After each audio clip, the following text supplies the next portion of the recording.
Hello guys, welcome back to our channel. आज अपन building materials के बारे में पढ़ने वाले हैं। ठीक है, तो चलो यार शुरू करते हैं। तो यार सबसे बिल्डिंग मटेरियल पढ़ने से पहले अपन सबसे पहले ये पढ़ते हैं कि यार एक्चुअली में बिल्डिंग होती क्या है। ठीक है, व्हाट इज़ अ बिल्डिंग। ठीक है, अब यार इसकी डेफिनेशन देखते हैं तो इसमें लिखा है a structure with a roof and walls that is used as a place for people to live. तो यार ये बोल रहा है कि एक जगह जो चारों तरफ से दीवार से घिरी हो और उसके ऊपर एक छत हो, तो उस और वो लोगों के रहने लायक जगह हो, उसे बिल्डिंग कहते हैं। ठीक है, तो इसमें और साथ में दरवाज़ा भी हो यार। ठीक है, ताकि वो अंदर और बाहर जा सके, तो उसे एक बिल्डिंग कहते हैं। आगे बढ़ते हैं यार। अब देखते हैं टाइप्स ऑफ बिल्डिंग। देखो यार, बिल्डिंग्स दो टाइप की होती हैं। एक होता है आपका बेस्ड अपॉन ऑक्यूपेंसी और दूसरा होता है यार स्ट्रक्चर के बेस्ड पर। अब ऑक्यूपेंसी के बेस पे तो यार बहुत सारी बिल्डिंग्स आती हैं, जैसे आपका हॉस्पिटल, स्कूल, मतलब बहुत टाइप के होते हैं, घर, कमर्शियल बिल्डिंग, अपार्टमेंट, ये सारी बेस्ड अपॉन ऑक्यूपेंसी के अंदर आती हैं। ठीक है, और दूसरा होता है बेस्ड अपॉन स्ट्रक्चर। अब देखते हैं यार, बेस्ड अपॉन ऑक्यूपेंसी में मैं बताता हूँ आपको कौन कौन सी बिल्डिंग्स आती है। ऐसे तो बहुत सारी आती है, पर इधर मैंने 4 का एग्जाम्पल ले रखा है। सबसे पहले है यार residential building, educational building, assembly building, storage building. ठीक है, और भी आती हैं पर ये एग्जाम्पल ले रखे हैं। अब यार स्ट्रक्चर के बेस्ड में यार सिर्फ दो ही होते हैं, एक तो फ्रेम स्ट्रक्चर होता है और दूसरा होता है लोड बेयरिंग स्ट्रक्चर। ठीक है, अब देखते हैं यार फ्रेम स्ट्रक्चर कैसा होता है। देखो यार, ये यहाँ पे फोटो दे रखी है। ठीक है, ये इसको तुम ध्यान से देखो, ऐसे होते हैं फ्रेम स्ट्रक्चर।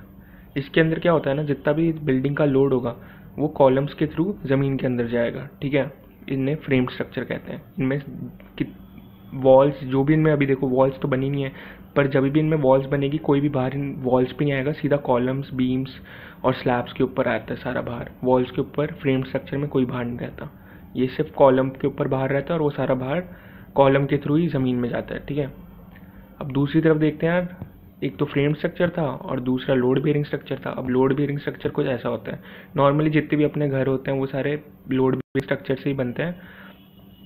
ठीक है, तो इसमें क्या होता है, जितना भी बिल्डिंग का लोड होगा वो दीवारों के थ्रू ज़मीन के अंदर जाएगा। ठीक है, इस पूरी बिल्डिंग में जितना भी लोड है वो सारी दीवारों पे लग रहा होगा, कॉलम्स पे नहीं, दीवारों पे लग रहा होगा और फिर वो ज़मीन में जा रहा होगा। ठीक है, यही लोड बेयरिंग होता है। अब यार इनकी दोनों की डेफिनेशन पढ़ते हैं। Frame structure.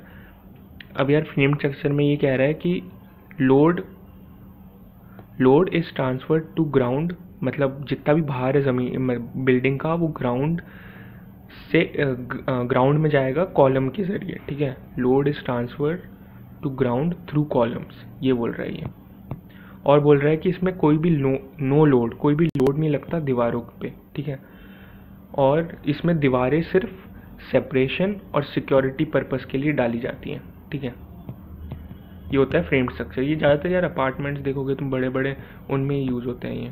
ठीक है, फिर लोड बेयरिंग स्ट्रक्चर, यार इसमें सारा लोड, इसमें एक ही चीज़ लिखी है कि सारा लोड जो है आपका घर की दीवारों पे आएगा ज़मीन में जाने से पहले, मतलब सारा लोड ज़मीन में ट्रांसफ़र करेगी आपकी घर की दीवारें। अगर आप अपने घर की दीवारें तोड़ दोगे तो आपकी पूरी बिल्डिंग टूट जाएगी।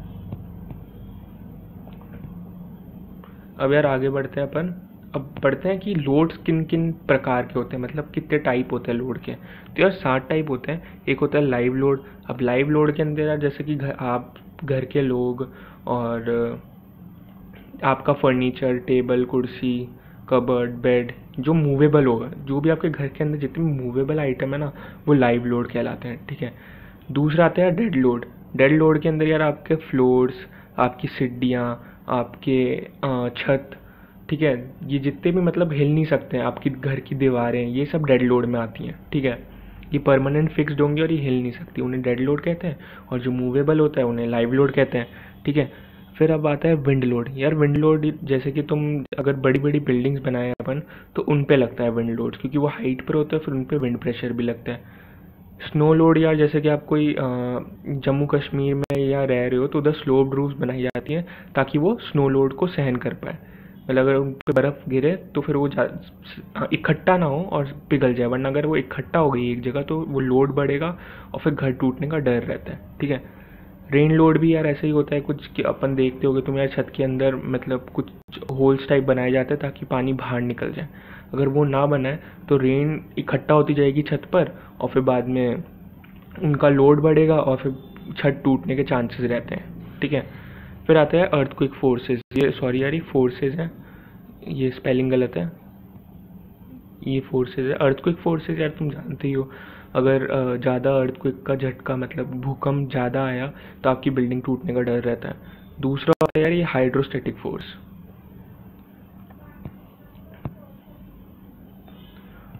ये हाइड्रोस्टैटिक फोर्स, ठीक है।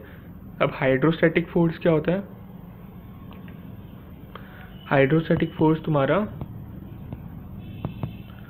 जैसे कि हाइड्रोस्टैटिक हो गया यार तुम्हारा पानी वाला फोर्स, ठीक है ना। जैसे कि कहीं कभी कभार जैसे बाढ़ आ जाती है तो वो घर कितना सहन कर पाता है। अगर बाढ़ आ जाती है तो भी घर गिर जाते हैं और कुछ घर नहीं गिरते हैं, ठीक है। तो उन्हें मतलब जो पानी की वजह से जो फोर्स लगता है उन्हें हाइड्रोस्टैटिक फोर्स कहते हैं। तो यार ये कुछ 7 प्रकार के लोड थे। अब आगे बढ़ते हैं अपन देखते हैं भाई बिल्डिंग कंपोनेंट्स, मतलब बिल्डिंग में अलग अलग कंपोनेंट्स होते हैं, उन्हें किस प्रकार से डिवाइड करा जाता है। ठीक है, तो 2 चीज़ें होती है यार, एक तो होता है सुपर स्ट्रक्चर आपका और दूसरा होता है सब स्ट्रक्चर। ठीक है, ये 2 टाइप के स्ट्रक्चर होते हैं। अब बात करते हैं सुपर स्ट्रक्चर में कौन कौन सी चीज़ें आती हैं।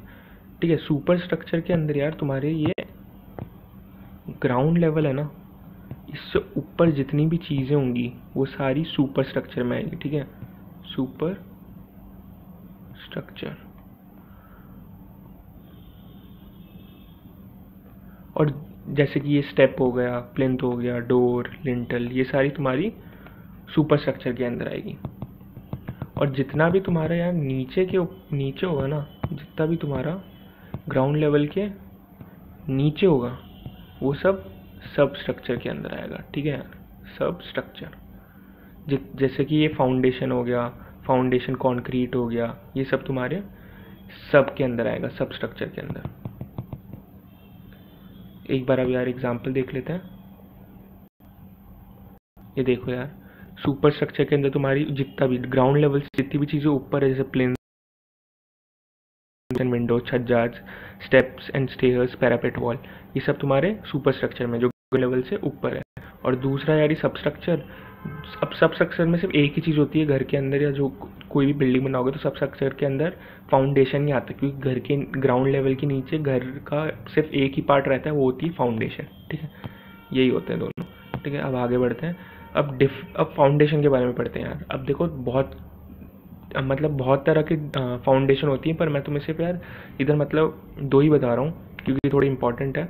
इसके अंदर भी सब डिवीजन होते हैं, वो तुम्हें यार अगर मैं तुम्हें नोट्स प्रोवाइड करूँगा उसमें मतलब हल्की फुल्की से उनकी डेफिनेशन लिखी है, तुम ऐसे पढ़ोगे तुम्हें वही समझ में आ जाएगा। ठीक है, अभी अपन देखते हैं कि शैलो फाउंडेशन। अब देखो 2 टाइप की फाउंडेशन होती है, एक तो होती है शैलो फाउंडेशन और दूसरी होती है डीप फाउंडेशन। ठीक है, शैलो फाउंडेशन का मतलब यार इनके नाम से पता चल रहा है कि शैलो फाउंडेशन मतलब खड्डा, जब फाउंडेशन बनाने के लिए खड्डा खोदेंगे ना तो थोड़ा हल्का सा ही खोदते हैं, मतलब ज़्यादा डीप नहीं खोदते उसको। ठीक है, और ये घरों के अंदर, बिल्डिंग्स के अंदर बनाने में काम आता है, तो ये शैलो फाउंडेशन। अब डीप फाउंडेशन क्या होता है यार, कि डीप फाउंडेशन के अंदर तुम्हारा एक एग्जांपल आता है, उसके अंदर मतलब सब डिवीजन आता है पाइल फाउंडेशन। ठीक है, अभी पाइल फाउंडेशन क्या होता है यार, ये ज़्यादातर तुम्हारे जैसे कि तुम्हारा हो गया ये ब्रिजेस नहीं होते यार, ये देखो तुम, ये ब्रिजेस हैं ये। ठीक है, अब ये ब्रिज के ऊपर जो ये कॉलम लगी हुई है ना, ये डीप फाउंडेशन से बनी हुई है, ये सारी कॉलम्स। मतलब इसके अंदर जब फाउंडेशन बनाते हैं इस कॉलम की तो इसको एकदम बहुत नीचे तक खोदते हैं। ठीक है, अब यार तुम सोचोगे इसको ऐसे मतलब इतना नीचे तक क्यों खोदते होंगे, तो अब देखो यार तुम इधर से हाइड्रोस्टैटिक फोर्स लग रहा है। ठीक है, अपन ने ऊपर पढ़ा था हाइड्रोस्टैटिक क्या फोर्स होता है यार, पानी से जो फोर्स लगता है उसे हाइड्रोस्टैटिक फोर्स कहते हैं। ठीक है, अब इधर देखो यार ये पानी का भाव जा रहा है, ठीक है, तो इस पर हाइड्रोस्टैटिक फोर्स लग रहा है, इसलिए अपन डी फाउंडेशन का इस्तेमाल करते हैं ताकि ये ब्रिज कोलैप्स ना कर जाए। अगर अपन इधर शैलो फाउंडेशन का इस्तेमाल करेंगे तो ब्रिज कोलैप्स कर जाएगा और ज़्यादा मजबूत नहीं बनेगा। ठीक है, या और भी इसके अंदर सब डिवीजन होते हैं यार, मैं तुम्हें नोट्स के अंदर प्रोवाइड कर दूंगा, उनकी डेफिनेशन सिंपल ही है, तुम पढ़ोगे तुम्हें समझ में आ जाएगा। ठीक है, अब यार अपन पढ़ते हैं लिंटल क्या होता है, ठीक है। अब यार लिंटल तुम अपने कमरे के अंदर खिड़की या दरवाजे पे देखो तो तुम उसके ऊपर देखोगे ना, तुम्हें लगेगा वो डायरेक्टली है ना तुम्हारे दीवार से अटैच नहीं होगा। जो ऊपर तुम्हारी दीवार होगी ना डायरेक्टली उससे अटैच नहीं होगा, उसके बीच में एक छोटा सा मतलब पतला सा एक वो होगा, एक पतला सा हॉरिजॉन्टल स्ट्रक्चर होगा, ठीक है ना। जैसे कि तुम्हें इसमें दिखाता हूँ मैं, ये देखो ऐसा सा कोई स्ट्रक्चर होगा, ठीक है। वो डायरेक्ट तुम्हारी दीवार उससे जुड़ी नहीं होगी, इसे कहते हैं लिंटल, ठीक है। इस चीज़ को लिंटल कहते हैं, ठीक है। अब लिंटल आता है, ये मतलब तुम्हारे खिड़कियों और दरवाज़ों के ऊपर लगाए जाते हैं, जहाँ भी तुम्हें अपनी खिड़की और दरवाजे निकालने होते हैं उधर ऊपर लगाए जाते हैं।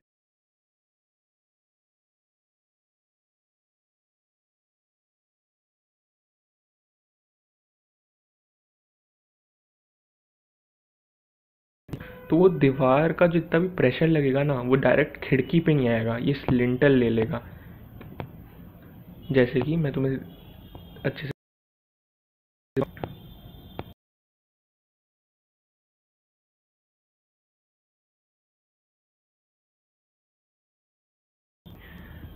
अब यार और इसके ऊपर दीवार भी बनेगी, तो ये दीवार, ठीक है।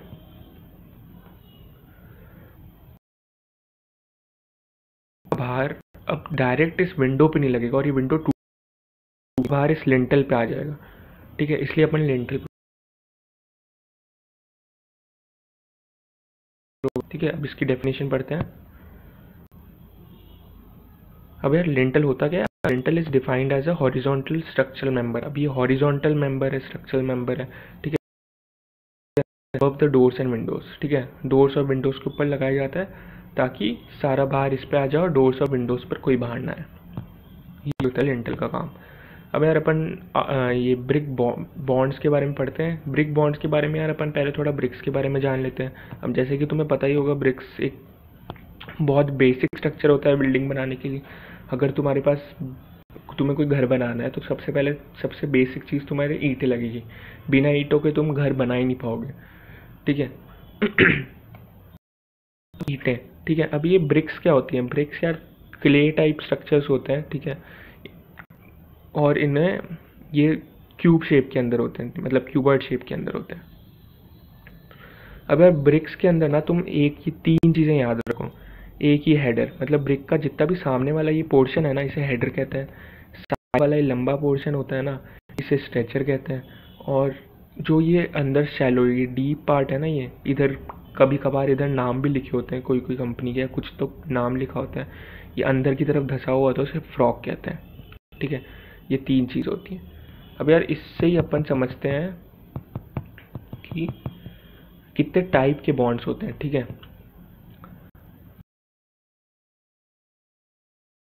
ब्रिक बॉन्ड्स क्या होते हैं। अब बॉन्ड्स यार तुम जैसे दीवारें बनाते हो तो उसमें तुम अलग अलग टाइप के बॉन्ड्स यूज़ करते हो। अब वही अपन पढ़ेंगे यार किस किस टाइप के बॉन्ड्स होते हैं। एक फ्लेमिश बॉन्ड होता है, इंग्लिश बॉन्ड होता है, हेडर बॉन्ड होता है, स्ट्रेचर बॉन्ड होता है। सबसे पहले बात करते हैं यार फ्लेमिश बॉन्ड की। फ्लेमिश बॉन्ड होते क्या। अब सबसे पहले अपन फ्लेमिश बॉन्ड की पिक्चर देख लेते हैं कि कैसे दिखते कैसे फ्लेमिश बॉन्ड। तो यार देखो फ्लेमिश बॉन्ड कुछ ऐसे दिखते हैं। अब फ्लेमिश बॉन्ड में क्या होता है ना यार, तुम्हारा सबसे पहले तुम्हें मैंने बता ही दिया कि हेडर और स्ट्रेचर क्या होता है। हेडर होता है ये पतला वाला पार्ट को अपन, मतलब छोटे वाले पार्ट को अपन हेडर कहते हैं, इसे हेडर। और इस वाले जो लंबे लंबे पार्ट होते हैं ना उन्हें स्ट्रेचर कहते हैं, ठीक है। अब फ्लेमिश बॉन्ड के अंदर क्या होता है ना, एक हेडर मतलब दो स्ट्रेचर के बीच में एक हेडर होगा, ठीक है। दो स्ट्रेचर के बीच में एक हेडर, ऐसा चलता है फ्लेमिश बॉन्ड में। मतलब अगर तुम्हें कोई फ्लेमिश बॉन्ड की दीवार बनानी है तो तुम्हें सबसे पहले एक स्ट्रेचर, फिर उस एक हेडर और फिर वापस से स्ट्रेचर, ऐसे चलता रहेगा उसके अंदर। ऐसी सीक्वेंस होगी कि सबसे पहले तुम्हें एक स्ट्रेचर लगाना पड़ेगा, फिर तुम्हें एक हेडर लगाना पड़ेगा, फिर तुम्हें वापस एक स्ट्रेचर लगाना पड़ेगा। तो दो स्ट्रेचर के बीच में एक हेडर रहेगा हमेशा, यही उसका सीक्वेंस चलता है। जैसे कि तुम इस पूरी दीवार में देख लो यार, वापस से इधर बीच में हेडर और फिर वापस स्ट्रेचर, ये स्ट्रेचर, ये हेडर और फिर वापस से ये स्ट्रेचर, ठीक है। ऐसा ऐसा सीक्वेंस इसमें चलता रहेगा।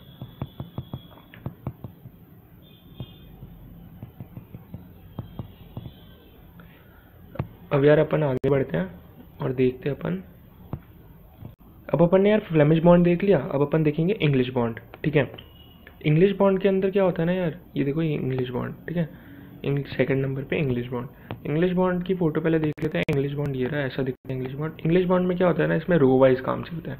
मतलब सबसे पहले रो कॉलम की, मतलब सबसे पहले रो स्ट्रेचर की, फिर हेडर की, फिर वापस स्ट्रेचर की, फिर वापस हेडर की, फिर वापस स्ट्रेचर की। जैसे तुम इधर देख लो, इसमें ऐसे नहीं चलता कि बीच में हेडर आएगा फिर दो स्ट्रेचर के बीच में हमेशा हेडर आएगा। इधर ऐसा कुछ नहीं चलता, इधर सिंपल चलता है। सबसे पहले हेडर, मतलब सबसे पहले स्ट्रेचर, फिर हेडर, फिर स्ट्रेचर, फिर हेडर, फिर स्ट्रेचर, ये काम चलता है इसमें। इसे इंग्लिश बॉन्ड कहते हैं। अब यार बारी आती है अपनी हेडर बॉन्ड की। अब यार नाम से पता चल रहा है हेडर बॉन्ड है, तो इसमें सिर्फ हेडर का इस्तेमाल करेंगे। ठीक है, तो देख लो यार तुम, हेडर बॉन्ड के अंदर सिर्फ हेडर हेडर हेडर, पूरी पूरी दीवार के अंदर सिर्फ हेडर बॉन्ड का इस्तेमाल। ठीक है, फिर यार स्ट्रेचर बॉन्ड, इसका भी स्ट्रेचर नाम देख के समझ में आ रहा है कि इसके अंदर भी सिर्फ स्ट्रेचर का इस्तेमाल होगा पूरी दीवार बनाने में। तो देख लो सिर्फ स्ट्रेचर स्ट्रेचर, तो इसलिए स्ट्रेचर बॉन्ड कहते हैं। ठीक है, ठीक है यार, आज की वीडियो में बस इतना ही था। अब इस बिल्डिंग मटेरियल से रिलेटेड 2 वीडियोस और आएंगी, उसमें अपन और भी चीज़ें देख रहे होंगे। ठीक है, अब इस PDF मतलब ये बिल्डिंग मटेरियल से जो भी नोट्स हैं इसके, मैं तुम्हें अपने टेलीग्राम ग्रुप में दे दूँगा। ठीक है, और इसकी PDF भी तुम्हें टेलीग्राम ग्रुप में डाल दूँगा। और अगर तुमने टेलीग्राम ग्रुप मेरा ज्वाइन नहीं किया हुआ है तो यार डिस्क्रिप्शन में लिंक है, उससे ज्वाइन करो, और ये जितनी भी PDF और नोट्स उसको निकाल के यार तुम यूज़ कर सकते हो। और यार अगर तुम्हें वीडियो पसंद आई तो लाइक करो। और ठीक है यार, अब मिलते हैं अगली वीडियो में। Thanks so much for watching, bye.